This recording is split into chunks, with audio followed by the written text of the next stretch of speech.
Yeah, good morning, everybody. So in last two classes, we have seen Azure functions.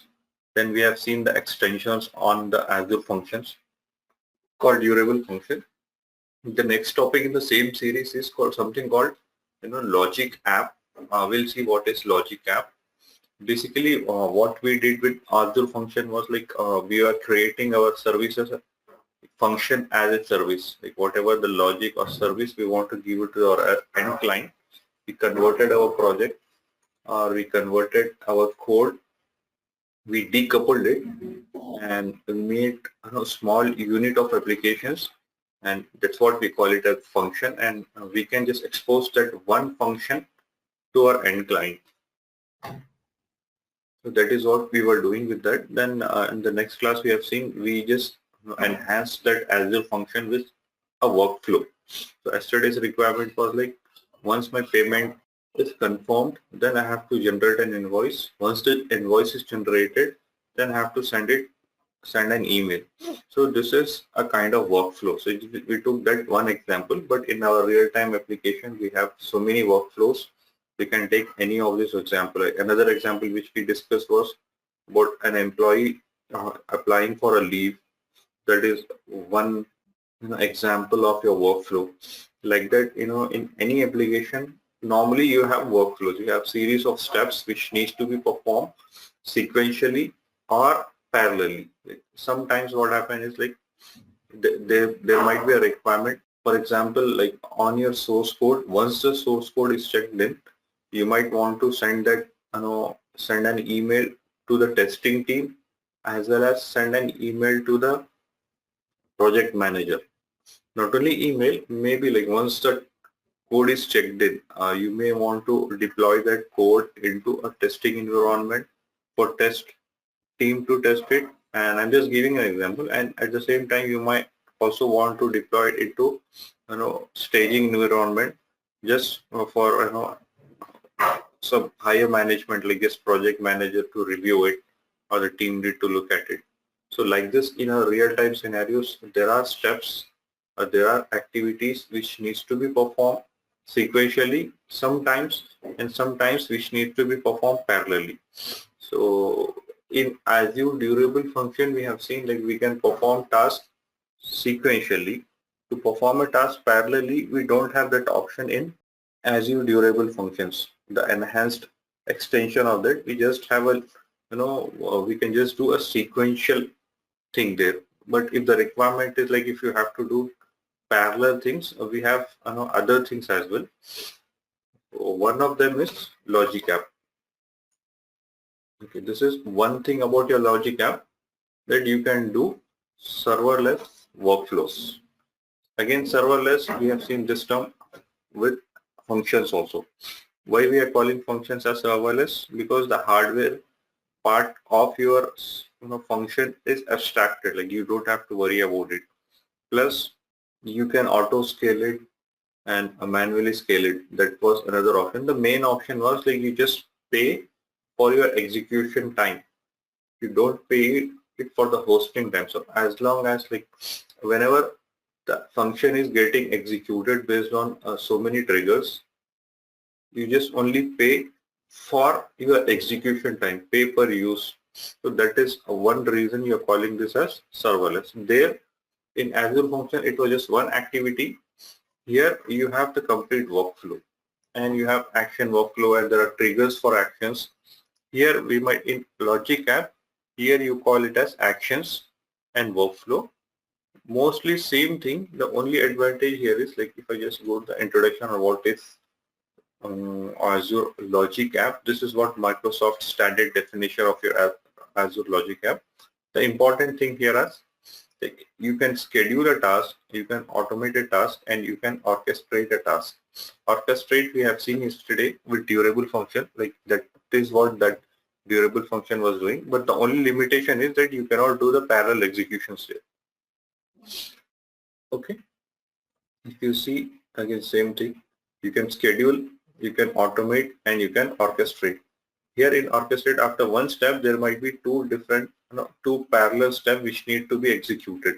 So this is an icon or image. If you see, like this refers to your logic apps. So this is the standard icon for your logic app. So what it is trying to show you, like there can be a workflow, and once one activity is completed, you can branch out to run two parallel activities or two parallel actions, and in between that you can have some conditions as well. Once the first action is executed, based on the result of the first action, like if it is yes, you may want to perform another one action. If it is no, you may want to perform another action. So this kind of flexibility, this kind of features was not available in our durable function. This is still a sequential execution. This is not parallel because we are just executing either this or this depending on the result of this first action. So flow of action or conditional flow of action was not available with your durable function. So there were few shortcomings. You cannot do parallel executions there, and then you cannot do conditional execution. Conditional executions you could still do that. I mean, once you get the result, you add manually. You add if condition. If the result is this, you call another activity, or you call this activity. Those kind of things are there, but very difficult here. And the most important part of your logic app is like you don't have to write code. Everything you can do it from GUI.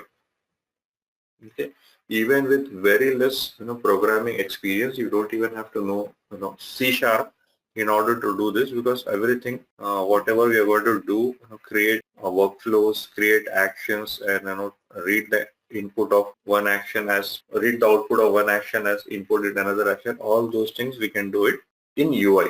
This is a flow of action. Like there might be a series of actions, and every action will have some input and some output, and that output of one action can go to as input to second option, or it can also go to the, I mean, it doesn't have to be the sequential. Like whatever the output I get from first action, that can work as input for any subsequent actions there. It doesn't have to be the immediate next action. So this is also possible. All these things were not very flexible in our existing functions or durable function. Okay. One thing of which you need to, okay, before I go there, any questions, whatever we have discussed this is pretty basic and theory. We'll see all this practical. So what is, in general, you just try to get what is logic app and what are, basically these are serverless workflows, and why do we need logic app. Is that clear? How does this get executed? There's always a trigger. The first action is always a trigger. Like we have seen with Azure function, and we have also seen with durable function. The first action is always a trigger action. There has to be some kind of triggers. Right now there are more than 200 plus connectors which can act as a trigger to execute your serverless workflow, to execute your logic app, or to initiate that logic app workflow on this. Okay. It can be a blob. Within blob, we know we have queues, we have storage, like you have queues, table, blob, container, all those things. So anything happening on your storage account blob, that can act as a trigger to initiate this. Same thing, like it can be an HTTP GET request, support request. You can auto schedule it, and like there are so many connectors which are not part of Azure, which can act from outside. There is a connector for GitHub. There is a connector for Outlook. There's a connector for Salesforce. There is a connector for SharePoint. Like this, there are more than 200 plus connectors which can help you to trigger your workflow action. What I'm trying to say is, like, you're not confined or you're not limited to just Azure resources. Like any external third-party application can also act as a trigger, and that can initiate your workflow request. Then you can do this from Visual Studio also. We'll see when we actually go there. So this is pretty, basics about this. Let's see how we can create it. So you should see an icon like this, logic app. Usually you see the recent icons here. If you don't see there, you just search for this. You see logic apps.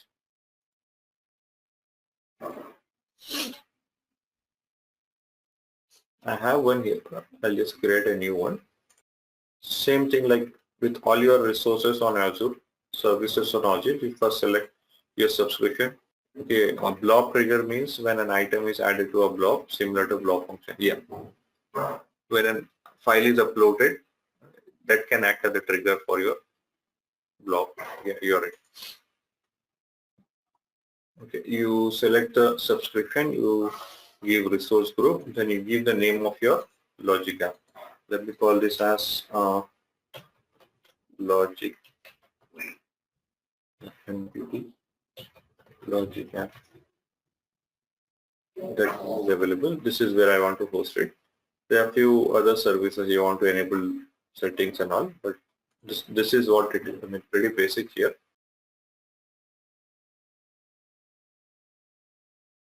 Because we have just created this logic app, so by default what it did is like it took us to the designer.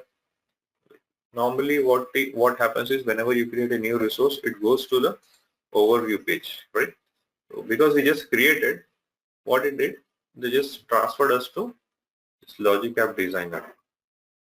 So if you come back to overview, you see the same details, like this is the name and this is running.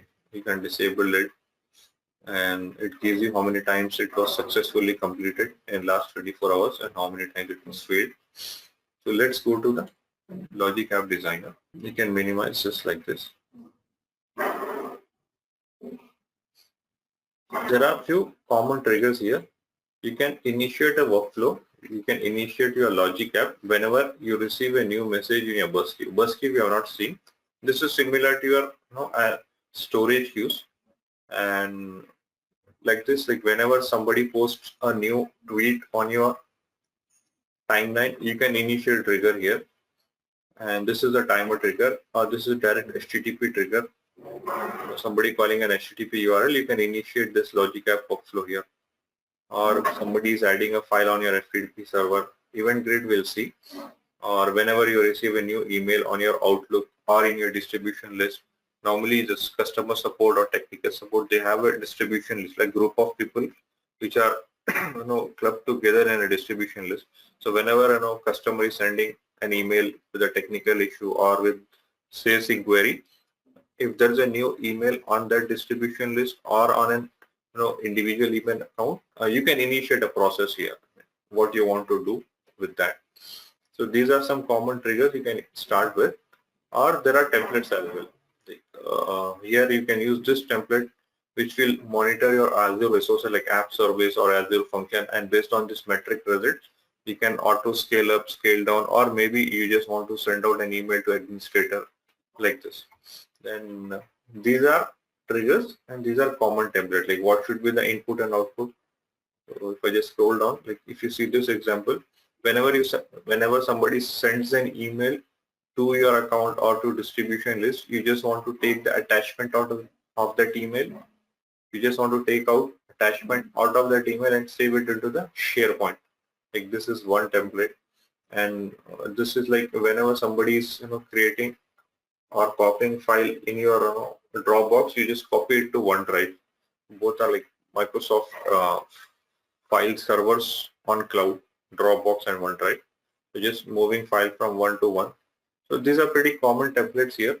So what I'm just trying to show you here is like if you see Twitter, it's not part of Azure. SharePoint, it's not part of Azure. Outlook, it's not part of Azure. Like this, you can have external events or external connectors acting as trigger to initiate your workflow. This MailChimp, and like this you have 200 plus, like you have SAP here.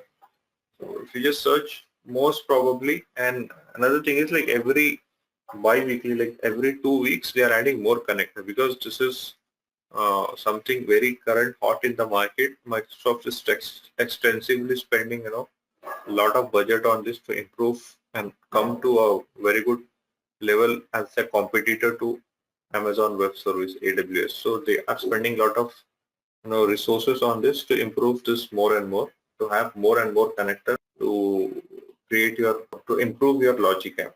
And we'll begin with a blank logic app, and we'll just see first a very basic example. Let's say an HTTP request. This is your HTTP request. Whenever an HTTP, this is a trigger, is received. Okay, they generate, like by default it is saying a post URL, but I can change that to, so you say what methods we want. After selecting, I'm just clicking on this, then you should see this one. So I'm saying I just want a get method here, that's it. And what we should do, whenever you get an HTTP request, just send a response there. Because the first step is request, it is suggesting what, like this is what you might want to do next. Yeah, I want to work with HTTP request again. This is the response. This is HTTP request, this is HTTP response. So whenever somebody is calling this, I want to return this as a response. Okay, I'm just going to save this one now. Once you save this, you should get a URL here. Now you see a get URL, because by default it was just post URL. This is the get URL. I'll copy this one. Let's go to a browser, paste and go. So I got my response back. So this is one API, and you have not even written a single line of code to get this response back from your API call. Let's add one more parameter. This relative path is like your query string. I'm going to pass this one variable here. If I go to the response object, what do I want to do with that parameter? Maybe in body. See, the moment I click on this, it's showing me the dynamic content a pop-up here. So what I can do with in this body, I can use this variable. Mostly these variables are output of your previous steps, which can act as input into this step. So I can get a body from whatever they're going to, if this was a post request, I can read the body of the post request, the payload what we're going to send, or headers, or path parameters and all. You see this name, this is what we have defined in our previous step. So that I can take input as input into this step. Hello from logic app or something like this. Hello to this name.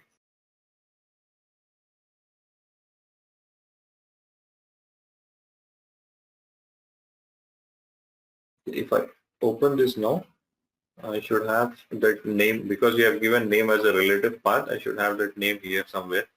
Yeah, here you see name. That came up as a query parameter there. I'll just copy this one again. Okay. In place of name, I'll type action name. As you dummy user, I'm giving that as a name. Just copied it.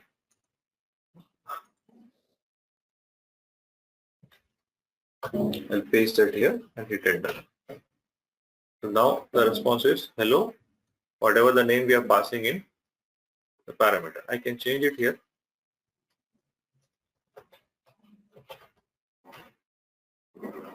Test user. So basically this is pretty basic example. Like you have HTTP request, and whatever the request you're getting, you process that request in the next step. This is a basic example. I just wanted to give you the flow here. Any questions in this? We will see a little more, a real-time example here. Let's take Azure queues as an example. So whenever there's a new message in the queue, I want to trigger this action. So how often you want to check? I want to go back to that queue every 3 minutes to check if there are any new messages. Okay. Because I'm in the same resource group, remember while creating this resource group, I choose BC, like Bootcamp resource group, BCRG as a resource group, and my storage account is also in the same resource group.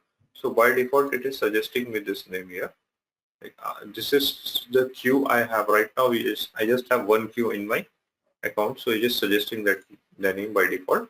If you don't want to work with this, you can change the connection string from here. Maybe you want to connect to some other storage account, you can just change that from here, but this is good for me. Okay, so I've given, we have like this logic app workflow will monitor this queue, and it will go back and check every 3 minutes for a new file there. If there is a new file, what it has to do, it has to read this data. Okay, let's just see that queue first. Remember in our post order controller or post method, what we were doing, once a user is submitting a checkout operation, we were writing data the Cosmos DB, and at the same time with Azure function, with a trigger on Azure function, we were adding a message onto the queue.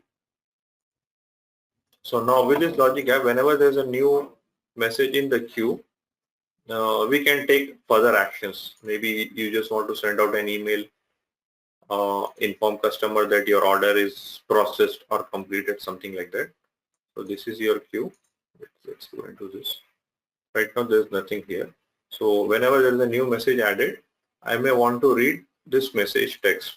Okay. To process that data, we have some operators here. Like based on this message, what I want to use data operators action. Is in this data operation action, this data operation is related to JSON, because I am expecting, I know that I'll be adding JSON here. So that's why I chose JSON operation here. So if I just scroll down, I say parse JSON. Where is the content coming from? Content is coming from my previous step. What is the previous step? Okay, sometimes if you don't see few things here, message ID, message text we want. Okay, we want this message text. This is going to parse or decode that JSON. We have to give the schema. What is the schema? Like what is the structure of that JSON? So I have to decide. I have to design, or I have to enter that schema of that JSON. So very good thing is, like, what you can do, you can give a sample data here. It will generate. Like I have the sample data. This is what I'm going to add. I know, right? From my C# application, whatever the data I'm going to add into Cosmos DB, that same JSON object, I want to add it into the message queue and message text in queue. So I can just copy that data and enter into this.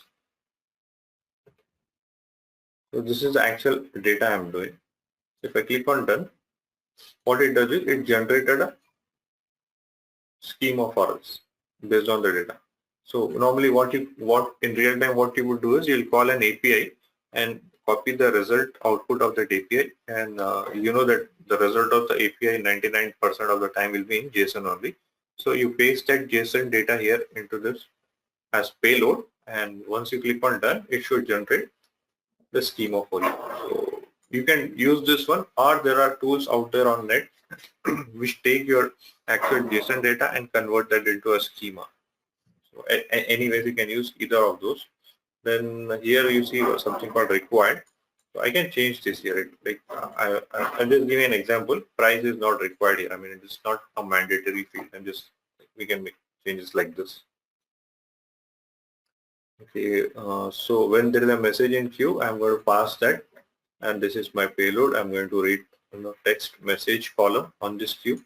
So if you just add like this message text column, we are going to read that. So what do we do after we get the data? Maybe we can add to Azure storage table, or you can take some actions. For example, I just want to send out an email to the customer. So I can use outlook.com as my connector here. I have an account on Outlook, that's why I'm using Outlook. If you have access with or subscription with Office 365, depending on requirement, you choose, like depending on availability of the features. I have this one. After I select, it is giving me what are the actions I can do. Send an email. This is what I want to do. Okay, for you on this step, you might be asked to enter your username and password, and then it might show you this kind of screen that your Logic app is trying to connect your Outlook account to send email. Like from address and password I have to enter because I'm already logged in. It is not asking me. I have already given permission to this Logic app, to this subscription, to send out emails from on behalf of me from my Outlook account. Okay. So usually that's what happens, right? When you log in with your, on any portal, if you log in with your social logins, like you log in with your Facebook or Twitter, in between there is an additional step, like it will ask for permission. Do you want this app to access these files? Like this. let this app access your profile. So if you just scroll down, you will get this one. Then you have to just allow it. Then only you will be able to send out emails. To whom do you want to send this email? I want to send this to myself at Gmail. Okay, subject something, your order is processed. Okay, in body, you click on see more here. This parse JSON is coming from our previous step. If I click on see more, I should see all these columns now. Customer name, order, date, total amount, product ID, quantity. All this is coming from your past JSON step, and data is the content is coming from the message text, which is coming from our previous step. Like whenever a new message added into queue, we read that, we pass that, then we can pass that in your email. So I can say hello, then I can choose a dynamic customer name here because I have that other parameter. Then your total bill is something like this. We have a total amount field. So let me save this now. You have to save it. I can go back to the history, add a message here. I'll just take same thing here. Let me just change to dummy user for total amount 4,000. Okay. I'll just take this and add a message here. Okay, I don't know to encode, for example. Okay, save. Okay, I can wait for 3 minutes because it is saved, or I can manually run here to test it. Remember, like how often you want to check them? Like maybe it will wait for 3 minutes. It will wait for 3 minutes.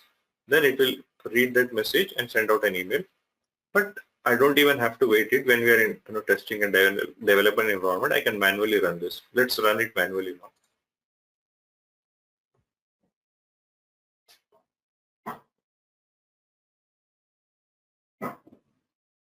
Then it should refresh. You see that all green tick marks here. That means that this was processed successfully. If I just expand this, so if I just scroll down, so it read that body, the message ID, expiration date, pop-up receipt, and message text. So this is the message text we are interested in. After reading that, parse that. This is a schema, and this is the output. And it sent the email. So status code, the return of this step was 200. Meaning there was no issue sending out an email. So if I go back to my Gmail account,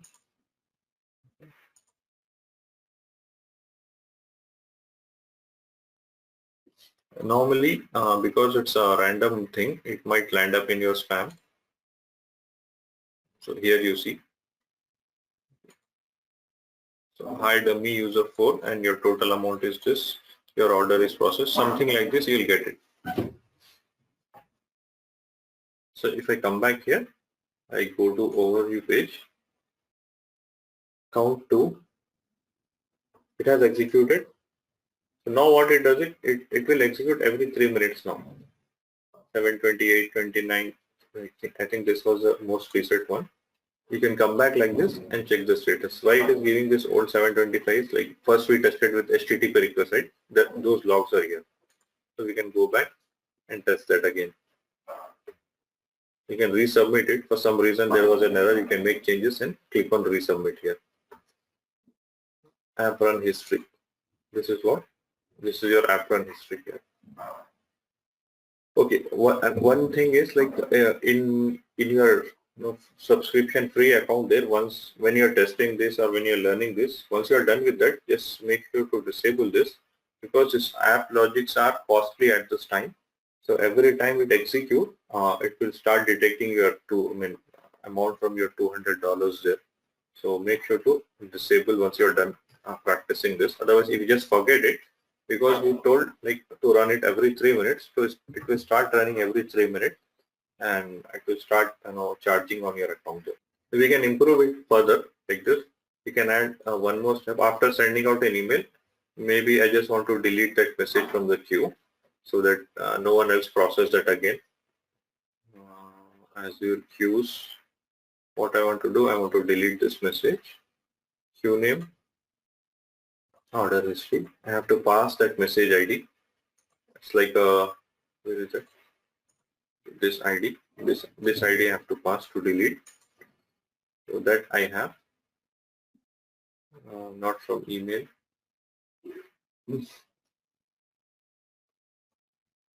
The message ID. Okay, I also have to pass pop-up receipt. Pop-up receipt, like if you see here in the step, maybe like when we saw the output, there was one column called pop-up receipt here. So we can use that pop-up receipt. Pop-up receipt is for concurrency control, meaning that you popped up, you have that receipt. I mean, you own that message right now for concurrency control. So other people cannot delete that right now or make changes to that. So I'm just submitting that. Okay, I'm done with this pop-up receipt. So we can delete this message. So let's refresh. Okay, I'll save this. I think I have to enable. I just disabled that one. I'll enable this one. Come back here. I'll manually run this again. So it should read it, parse it, and send an email. Then it should delete the message as well. If I go back now and refresh, there should not be any message. The message is deleted now from the queue. If I go back here, I have a new email here at 7:44. We just ran that. Okay. We just ran that. It's coming at 7:44. Okay, coming back to SysLogic app. Coming to overview. So actually, this is a UI tool where you can create your serverless workflows, and behind the scene what happening is like this is all JSON getting generated. So you can do all these things in JSON, but it is very difficult. So that's why what we do is we work in design, but for some reason like this is also available. Like you can either work in JSON as well. But I would prefer to go into designer because that is what like if I had to write code, I would write it in C# rather than writing in JSON as a .NET developer. So I prefer .NET. But there's an option if I can use UI, I'll use this UI. So we have seen yesterday's durable function scenario, right? You can try out that scenario here. Another thing here is what you can do. You can actually call, for example, let's say add a parallel branch, right? We told, right? There's this option here after sending out an email, or let me say before deleting, it can do two tasks. It can send out an email after parsing that JSON, and let's say we want to call an Azure function. So it will search for Azure functions available within my subscription. So this is your parallel execution. Once you get a message, you parse it, and you're performing two tasks here. Okay, like this, I can perform two parallel tasks at a time. Okay, now I can perform 1, 2, 3 tasks at a time. So we can have multiple parallel actions taking place after based on the previous step here. So here we can add conditions also. Add an action. Actions we'll see tomorrow. Conditions and all we'll see tomorrow. But this is how you execute. What I'm trying to explain is like we know Azure function and we know durable functions. Now we can do all those things using UI. That doesn't mean that Azure functions are not needed. Like there might be some scenarios you still write that Azure functions. You can use those Azure function in your logic app. That Azure function can be one step or can be one action within your logic app workflow. Okay, so you can read like you know that this Azure function, for example, GitHub tracker we have seen. It can take get and post method, right? While calling this post method, we have to pass some data. So that is what it is requesting. we have to provide what you want to pass it here. So I have this JSON object. Maybe I just want to pass the complete body, and internally within this application, I'll deal with what I have to do with the body. So I'm reading that body here, converting again into serialization data. Like I can call this data dot first name, data dot last name now within my C#. So that's what I'm doing. Okay, basically what I'm trying to say is like you can, this is so powerful, you can call your Azure functions as a step or as an action in your Logic App Designer. And you can have parallel steps running like this. In between this, we can add, like as I have shown you in this action, in this slide, you can have actions here. You can have conditions in between. Conditions and all we'll see tomorrow, like what are the conditions, what are different actions and all. Today we just saw basic application here, basic scenario. Any questions in this? Okay, so this is pretty much it I wanted to show for today. Another thing is like all these things you can do it from Visual Studio also. For that you have to install an extension. If you go to extensions and manage extension in Visual Studio, search for something like this, Logic App Tools or Azure Logic App Tools for Visual Studio. You have to download this and install it. And while installing, it may ask you to close your Windows Visual Studio and restart. Once this is installed, you should be able to do all these things from your Visual Studio itself. Okay, I already have that installed.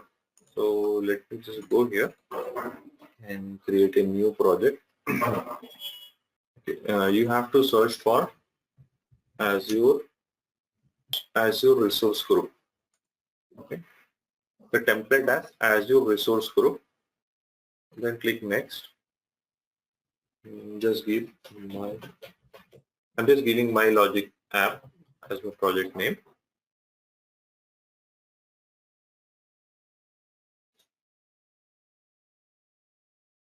I can select Logic App from here. Click OK. It should create that project now. It will try to add some new spaces, some NuGet packages and all. It should be ready quickly. It's loading those references here. Okay.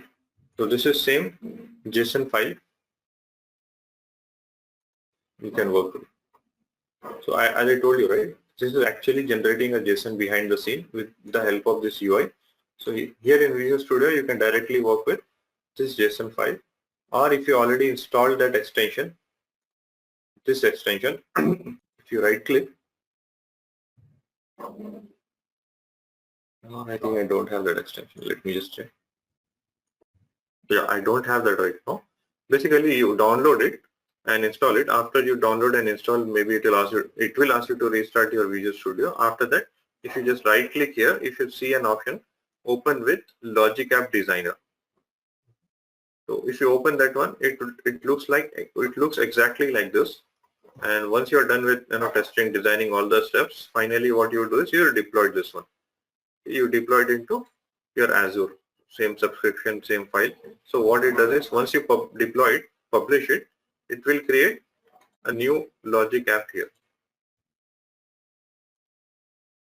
If I go to Logic App, you'll see a new entry here once you deploy it from here. Okay, so you can try that out, install that extension, and once you install that extension, when you right click, you should see an option here to, if you right click on this JSON file, app logic JSON file, it should give you an option here in this menu as open with Logic App Designer. Okay, this will bring to end of the today's session. We'll see conditional flows tomorrow, one more session on this Logic App. Then we'll move on to the advanced topics, the next topics from. Thank you very much. Have a nice day.